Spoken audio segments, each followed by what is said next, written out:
Augustine chapter 14. Augustine has rhythms and patterns from which is constructed its own sense of the banal, of the unspectacular, of the hardly to be commented on. For this reason, not even the three-legged dog, Coco, who eats out of the garbage bins he religiously overturns, and who sleeps so soundly in a pothole each night that cars have to honk their horns, or flash their bright lights, and wait for the mutt to yawn, and, in his slow, limping way, extract himself from the cracked depression in the road, raises a single eyebrow. And neither has anyone commented incredulously on the occasional sighting of Miss Katy in her backyard, picking raspberries from her tree, stark naked, the fold of her belly hanging so low that it actually covers her nether parts. As well, the occasional death of a rude boy from gunshot wounds might be remarked on for a day or two, but never longer than that. Such events, having been carefully weighed and considered, will be dismissed as banal. And yet it is also true that from the time of the flying preacher man to now, Augustine has become a place that fully expects the extraordinary. Every day they wait on it, and when it comes, they greet it with what might seem to the undiscerning eye to be the same amount of indifference with which they greet the ordinary. And indeed it is indifference, but of a different kind, their bodies relaxing into the new events as if this at last is the life they have always been meant to live. The march of the Baba Shanties fall well outside the regular rhythms and patterns of Augustine. It breaks the monotony of things, and will live on in the collective memory as a happening as strange as it is spectacular. The procession is first seen coming down from Dread Heights. Word goes around fast. The Baba Dread's marching! The Baba Dread's marching! All over Augustine there is the rattling of latches being unbolted, and windows and doors and shutters being flung open. People either look out or go into the streets to see the Baba Shanties pass. When the initial excitement evaporates, it is replaced by something even stronger, a sense of awe. The Baba Shanties are not making a sound, no chanting, no singing, no nothing. There is something in this solemnity that humbles everyone, something beautiful and terrifying. The Baba Shanties wear long beards and priestly gowns. Around their necks are draped shawls in the colors of Ethiopia, red, green, and gold. Their dreadlocks are piled on top of their heads and then hidden under tight turbans which rise towards the sky. The procession looks like something from Egypt, like a delegation of high priests on their way to meet Pharaoh. The Baba Dreads are carrying banners as well, flags, again in the colors of Ethiopia, or with drawings of the Lion of Judah on them. The procession begins to grow. People come out not only to see, but to join in. They leave their houses, their yards, the street corners on which they are idling, and one by one they file in behind the Baba Dreads. Some people join as a sort of joke, but as soon as they are marching, they lift their heads high with a stern sense of purpose. It soon becomes a procession of barefoot children, of women in bathroom slippers with curlers still in their hair, of bald heads, of Christians, of backsliders. The march of the Baba Shanties becomes the march of Augustine, another inching, another trodding towards some place they have been trying to reach for over 150 years. They have marched before, of course, on August 1st, 1838, what they now called August morning. They had packed massive hampers onto their heads and marched straight off the Mona and Papine estates, knowing that this time Massa could not send his dogs to chase them. Queen Victoria had signed the paper that gave them back their freedom. Their feet felt strange with this knowledge that they could go wherever they wanted to go. though some of the old people said that where they really wanted to go was across the large sea, and for that they would have needed wings. They did not march far, less than a mile to this valley. They called it Augustown, as if the place itself were the freedom they had just received. But time would teach them disappointment. This place was no freedom, and Massa Day was not done. Massa had only changed his name. He was no longer Busher or Bokra or Massa. He was now Boss or Miss or Sergeant. Sometimes Massa even changed his skin from white to black, making this whole freedom thing complicated. There was further to go, a longer journey ahead. And so they have marched many more times since August morning. They have joined every workers' strike, been part of every vigil and every rally, but no march has ever got them to the place they want to reach. Yet they continue, with an almost Sisyphean resolve. They have decided that if they cannot accomplish a mile, then maybe they can accomplish a yard or even an inch. If they cannot accomplish the destination, then at least they will pull closer with every opportunity that presents itself. They will inch slowly towards this elusive place, step by step, little by little. They bank their faith in Proverbs. They say, "Stone by stone the wall fall," or "Every dog of him day, and every puss him 4 o'clock," or "Every day devil help thief, but one day gotta go help the watchman." And so they march, waiting for their Jericho, for the wall to fall, waiting for their 4 o'clock, waiting for the day of the watchman.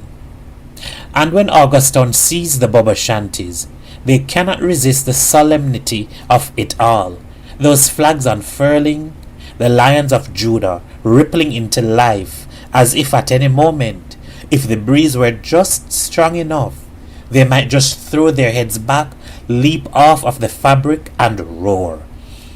One by one, the residents of Augustown file in behind the Baba Shanties, their heads held high, marching with an uprightness that can be traced back to that very first march, as if even now there are still large hampers on top of their heads.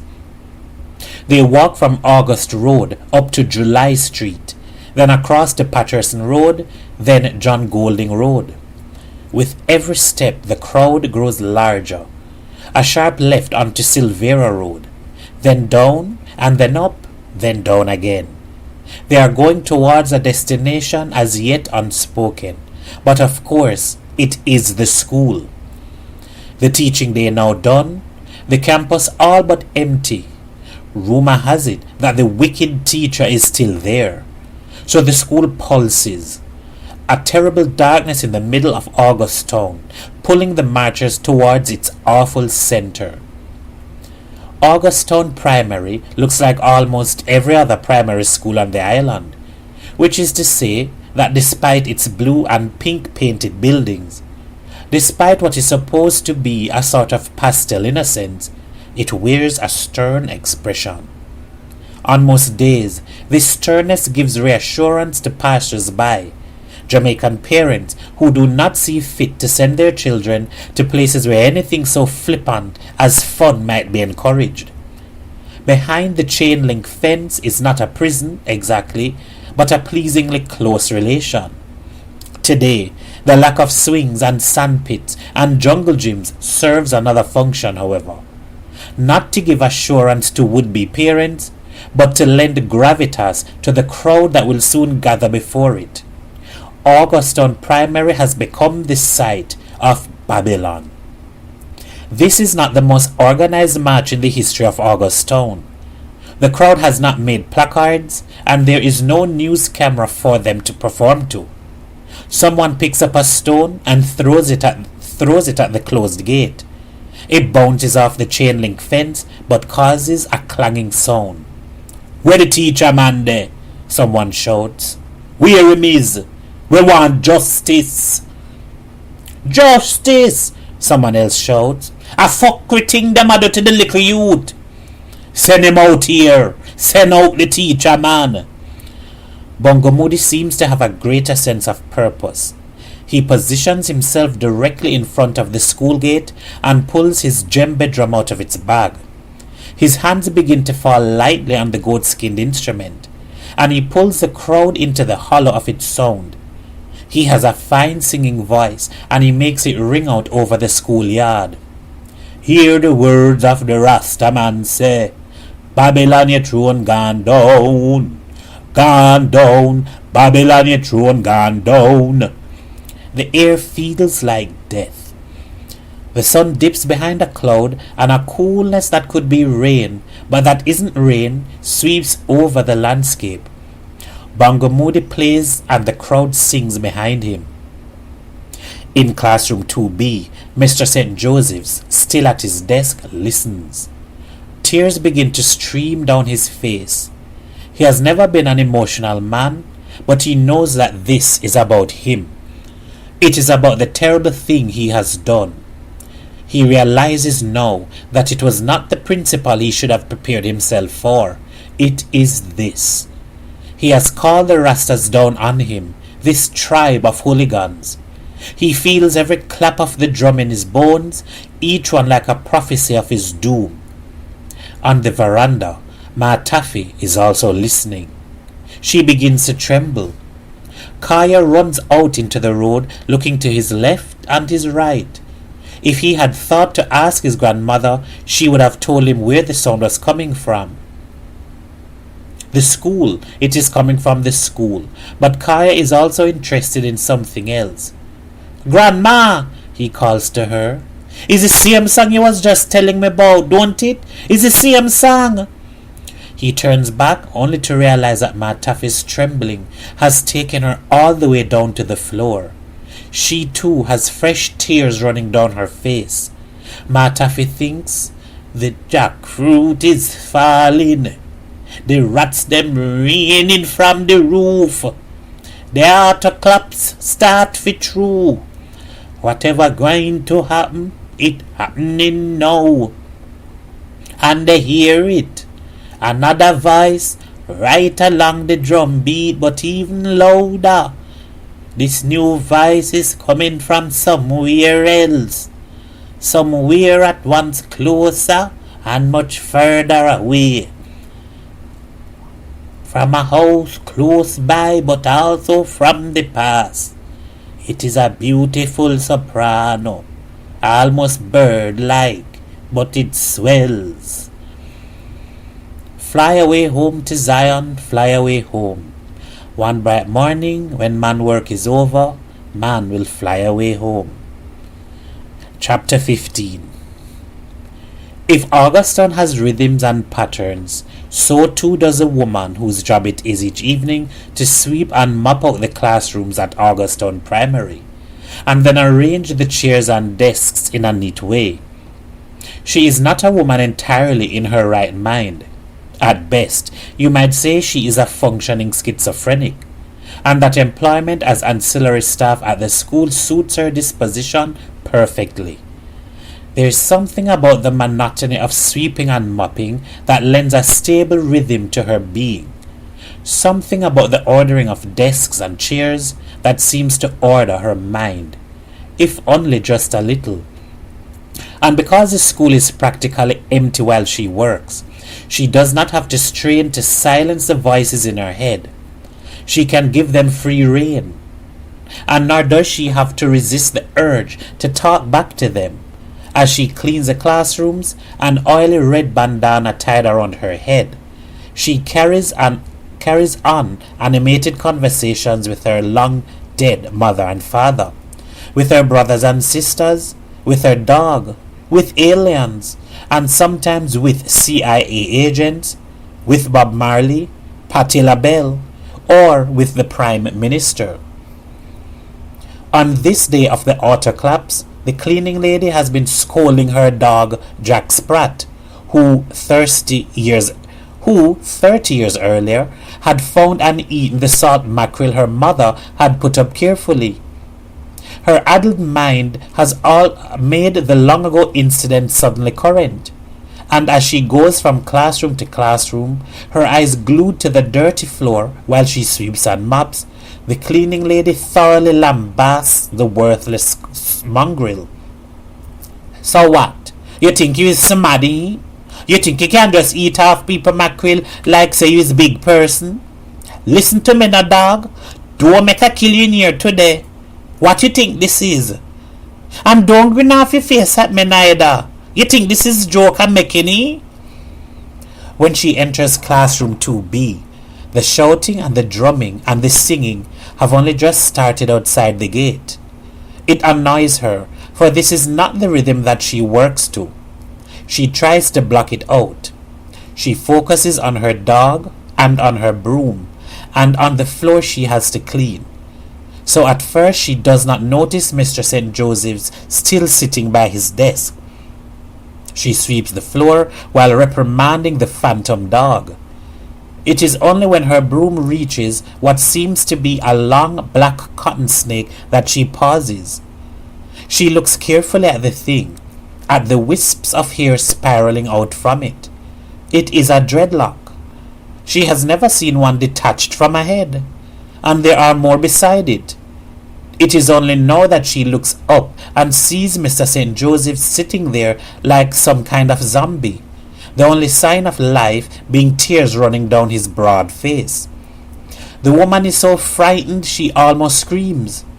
It has taken her a while to see him, but he remains still, not to have noticed her. "Sir?"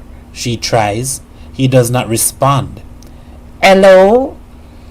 He raises a feeble hand as if to say hello, or else to shoo away a fly, and then he puts it back down. "Sir, you're not going home today?" She's even more annoyed now. Why should he still be here, interrupting her cleaning? Mr. St. Joseph's shakes his head. After a moment he mutters, "Trelawney too far, and the bus stop run." But the man lives in Mona. The cleaning lady knows this. She spins around, wondering if someone is playing a joke on her, or if she is being watched again, spied on, as she often decides she is. There's no one else around but Jack Spratt, who is wagging his tail while sniffing at the dreadlocks on the floor. "Come, Jack, come!" the cleaning lady hisses, and with the certain instinct that preserves life, even of the crazy, she slowly retreats out of the classroom. She does not go far though. She cleans the other classrooms nearby and then waits patiently in the shadows for Mr. St. Joseph's to leave. The great philosophical question goes, if a tree falls in a forest and no one is around to hear, does it make a sound? But this is a troubling question, exalting one kind of being above all others. What then of the ears of snakes, or wood frogs, or mice, or bugs? Do they not count? What then of grass, or stone, of earth? Does their witness not matter? If a man flies in Jamaica, and only the poor will admit to seeing it, has he still flown? The cleaning woman waits. Every now and then she peeks into the classroom. She is waiting for the teacher to leave, but also, unknown even to her, she is waiting, as he is, for something else. Always, always there are witnesses. Chapter 16. About an hour or so before she dies, a feeling like that of being lowered into cool river water comes over Sister Gilzine. Where she was ranting and cursing only minutes before, she now experiences a kind of peace, and her mind finds its right and proper order. She swings her feet around and rises up out of the bed she has been virtually trapped in for months. Strange, she thinks. She lifts a frail hand to her chest and opens her mouth to make the long sound. Ah. She opens her mouth again and makes the sound. Ooh. She nods to herself. It has come back to her. Her voice, all the croaking, creaking, and rattling of old age have fallen away from her vocal cords, just like that, and she has it again. The sweet, pure descant that used to bring many a heathen to church. And then she understands with absolute certainty that this is how it ends, that she is about to die, but also that she is supposed to leave behind her a song. As yet, she does not know which song, but she supposes this will come to her in time. She walks over to the window and pulls back the thin lace curtain to look out upon Augusttown for one last time. How things have changed over the years. Most of the wooden houses have been torn down and replaced by concrete structures as small and as hot as ovens. And the oven houses are not painted, so they still have the green-brown color of wet cement. The skyline is now a crowd of black wires stretched between evenly spaced poles. It is the poles which look most peculiar to Sister Gilzine, like a line of crucifixion crosses, Calvary repeating and repeating itself every road. There is a sound behind her. She turns around to see the surprised face of the little girl from next door, whose mother sends her over each afternoon to make sure the old woman is all right. Always, the little girl seems to resent this simple task and will never linger. She usually just looks in from the doorway and shouts to her mother, "She still just lie down in the bed. She nah move or nothing." And then she slams the door and runs off, presumably to do more important things that little children have to do. Today, however, she is all eyes and gaping mouth. When she was a younger woman, Sister Gilzine was used to people staring at her.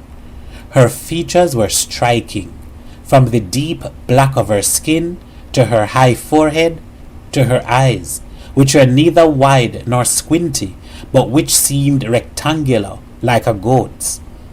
Indeed, her entire face seemed to have in it more bone than any other. People would be struck by this combination of features, the strength of Gilzine's look. They would scrutinize her for a moment or two, and then, though it was never their first thought, they would inevitably arrive at the conclusion that she was striking but ugly, or that she was ugly, but in an interesting way. Old age, however, has robbed Gilzine of her striking looks. With her wrinkles and grey hair, she looks like every other old woman, and has forgotten what it feels like to be stared at. "Let we call it a second wind," Sister Gilzine offers the girl by way of explanation. "Don't worry, it won't last long. I soon dead." The little girl gasps, surprised not by the statement itself, but by the strength in that usually ragged voice. But she is a brave girl, and instead of running away, she steps further into the room, closer to Sister Gilzine, and looks the old woman up and down. "What wrong?" Sister Gilzine asks, growing a little annoyed at the intrusion. The girl thinks about this. What is wrong? Everything is wrong. Nothing has been right about the day, and yet it occurs to her that wrong days are so much more exciting than right days. "Plenty things wrong," the little girl says brightly. "Like one madness fly up in a Mr. St. Joseph's head today, and him got chop off Kaya dreadlock in class. Now everybody talking about it, and I hear say all the bubble dread them from Armageddon Yard gone marching to the school." "Is that so?" Sister Gilzine asks, genuinely curious. Surely this has something to do with the song she's supposed to leave behind. "Yes, ma'am," the little girl confirmed. "That is where I was going. Everybody gone down there with them. It's just that Mama said I must come here first." "I see," said Sister Gilzine, turning back to the window and pulling the curtain. Yes, She can feel the relative emptiness of the streets, but also a sort of tension. A crowd is definitely gathering somewhere. "You can't go now, little girl," she calls behind her. "Tell your mother thanks and that may alright." After a minute, she realizes she has not heard the door close. She looks behind her and sees the little girl is still there. "What now?" Sister Jilzine asks. The little girl turns her two palms up and shrugs her shoulders, but stands resolutely. The sight of an invalid old woman who has risen out of her bed is now more of a spectacle to her than the procession that has made its way to the school. Sister Jilzine sighs. She will not get rid of the girl so easily, and she knows it. She walks over to a chair and sits down. If the girl is going to stay, then so be it. She may be of some use after all. "Every day you come over here and look pa me in my bed, and me don't even know your name. What them call you?" "Lydisha them call me, mama."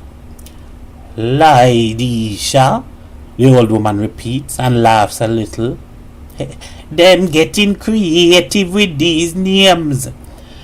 The little girl scowls at the old woman. All right, Sister Jilzine says. "Don't vex with me. It's a nice name." But she is still smiling to herself. "My father name Lyde," the little girl explains. "Yes, I think everybody who hear your name will know that." Sister Jilzine chuckles again. She takes a deep breath and considers the girl. "Lydisha, you know me's a very old woman, and that me soon going to dead?" "Yes, ma'am," Lydisha says. "Everybody know. Every day my father asks my mother if you're not dead yet." Sister Jilzine chuckles again. "By the end for sure." "Day's end, ma'am?" Lydisha asks, screwing up her face. "Yes," Sister Jilzine answers, though she is sure the child does not understand her full meaning. "You know what going happen to me when I dead?" "Yes, ma'am. Them going to put you in one hole. Then mama and papa will get this room."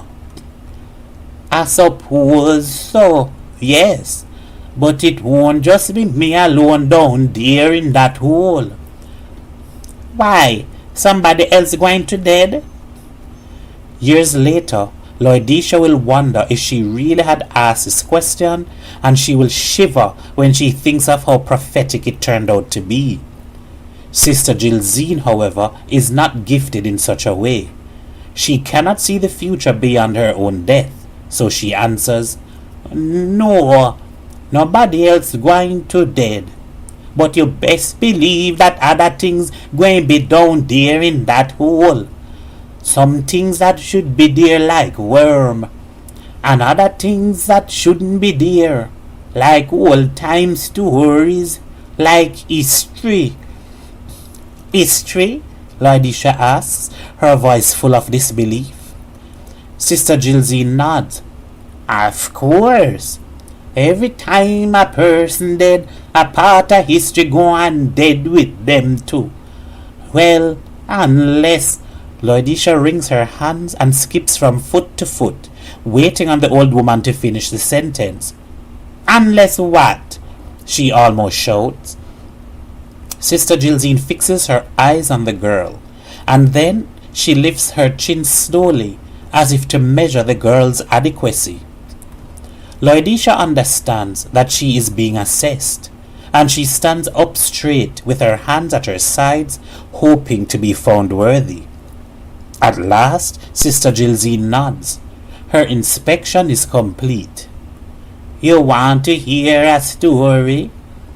"Mama?" "I ask if you want to hear a story. Maybe you can keep it for me, and keep it from the hole where they going bury me soon. But you cannot be selfish with it, Lydisha. If I tell you, you have to make sure it don't die with you either. Laodicea feels her head swelling and decides that this is definitely more interesting than the March of the Bobo Shanties. She nods her head vigorously up and down, up and down. Alright then. Sister Gilzine turns her head towards the curtain that is now closed and begins to speak. Long time ago there was a man right here in Augustown, and when I think about it now, maybe him was the first prophet of Rastafari. But back then, nobody was Rasta. Back then we was Bedouinites. You talking about Marcus Garvey? Laodicea asks quizzically. There are so many Rastas in Augustown, and she has heard them talking and reasoning about the prophet, but the name she knows is Marcus Garvey. Sister Gilzine smiles. Yes, I suppose that is what people will tell you, but that is not the man I talking about right now. I talking about another fellow. His name was Alexander Bedward, and him did have a church right here in Augustown. They call it Union Camp. A church for poor people, but them did build it as big as any great house, as big as a hospital. So you can imagine Babylon was afraid of this church. Every Sunday we used to pack up in Union Camp to hear this preacher man preach. Him was a special man, yes. Garvey tell we to look out for a black king, but is Bedouard who did learn we about Zion? Is Bedouard who tell we to farm the land and grow our own crops? Is Bedouard who tell we to give up salt pork and salt fish? Cause salt is a thing that we black people down from the flying destiny. You have to understand this little girl.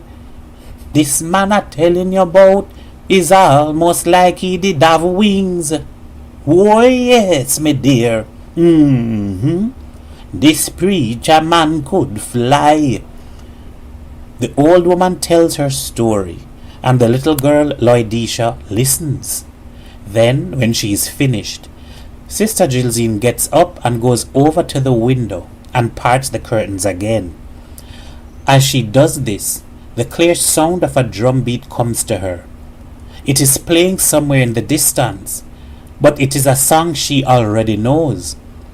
She puts a frail hand on her chest, opens her mouth, and then releases the incredible thing. The thing that makes everyone for miles around hold their breath.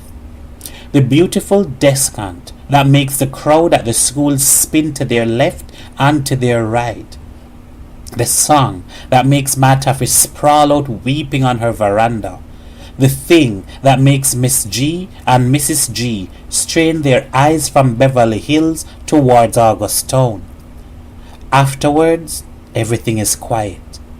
It is so quiet that those nearby might even have heard the gentle thud of the old woman falling to the ground and her small bones breaking. It is not the way death is supposed to happen. There is no wind. No dogs are barking. No cocks are crowing. The drumming and singing done by Augustown Primary has paused. Even the radio host, Mutty Perkins, seems to have fallen into an uncharacteristic silence. It is the little girl, Laodicea, who brings everyone back to themselves. She runs out into the streets and shouts, "She dropped down! She dead! The old woman this dropped down and dead!" 10 days from now, the old woman will be buried in Bedward Cemetery. Her tombstone will read, Gilzine Beatrice Phillips, songstress, 28th of September 1905 to the 11th of April 1982, and hers is the first death on the day of the auto collapse. End of chapter 16.